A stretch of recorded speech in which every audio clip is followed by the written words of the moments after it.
Supreme court ने एक ऐसा फैसला सुनाया जिससे पीड़ित परिवार काफी डर के माहौल में जी रहा है। चलिए आइए जानते हैं कि क्या है पूरा मामला। जी 4 जनवरी 2022 को हमारे फादर की हत्या करा दी गई। तो गुर्गे महफूज और महराज शामिल थे और इसमें 2-2.5 सालों से केस चल रहा था। ट्रायल सारी चीज़ें उनके द्वारा गवाहों को डराने का प्रयास किया गया था, लेकिन शासन प्रशासन के सहयोग से सारी चीज़ें हो गई थी।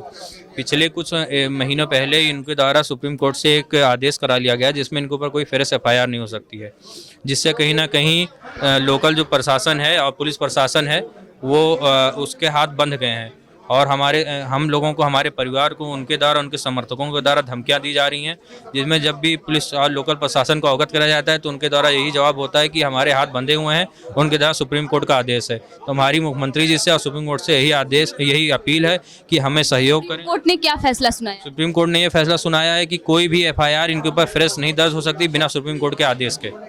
तो इसके वजह से लोकल जो पुलिस है उसके हाथ बंधे हुए हैं। आपके पिताजी की हत्या की? रिजवान जहीर, जेबा रिजवान, रमीज नेमत ये षड्यंत्रकारी थे। इन्होंने अपने 2 गुर्गों के द्वारा, महफूज महराज के द्वारा मेरे पिता की हत्या करवाई थी।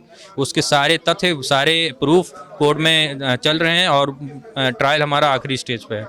क्या कोई विवाद था पहले से या फिर किस रीजन से उन्होंने आपके पिताजी की हत्या की? जी पहले से हमारे पिताजी से और उनका कहते हैं चुनावी विवाद चल रहा था, खासकर जो उनका दामाद है रमीज नेमत, और पिताजी क्योंकि अलग एक राजनीतिक करियर अपना बना रहे थे और तेज़ी से बढ़ रहे थे, तो उससे रिजवान जहीर को, अपनी बेटी को जिनको लॉन्च करना था, उनके राजनीतिक करियर में खतरा नज़र आ रहा था।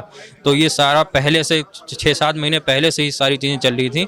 घटना होने से पहले पिताजी ने एक बार सुरक्षा के लिए आवेदन भी किया था। तो ये पुराना मामला चल रहा था, लेकिन इस हद तक मामला आगे बढ़ गया ये हमें भी नहीं जानकारी थी, ना हमारे पिता को, क्योंकि उनके दिल में इस तरीके की नफरत नहीं थी। पर रमीज नेमत जो उनका दामाद है उसने इतना लोगों को ब्रेन वॉश कर दिया हमारे फादर के खिलाफ और उसने घटना करवा दी।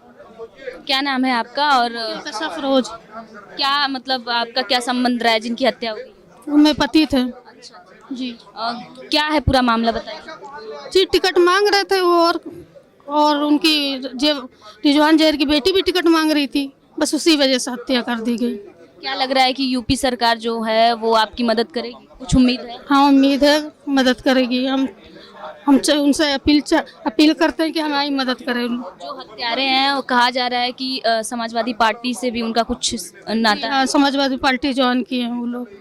तो देखिए किस तरीके से जो पीड़ित लोग हैं वो काफ़ी निराश हैं, कह रहे हैं कि समाजवादी पार्टी लगातार हत्यारों का संरक्षण कर रही है। वही कहना है कि यूपी सरकार से हमें कुछ न कुछ उम्मीद है कि यूपी सरकार हमारी मदद करेगी। कैमरा पर्सन साहिल के साथ मैं प्रियंका, फर्क इंडिया।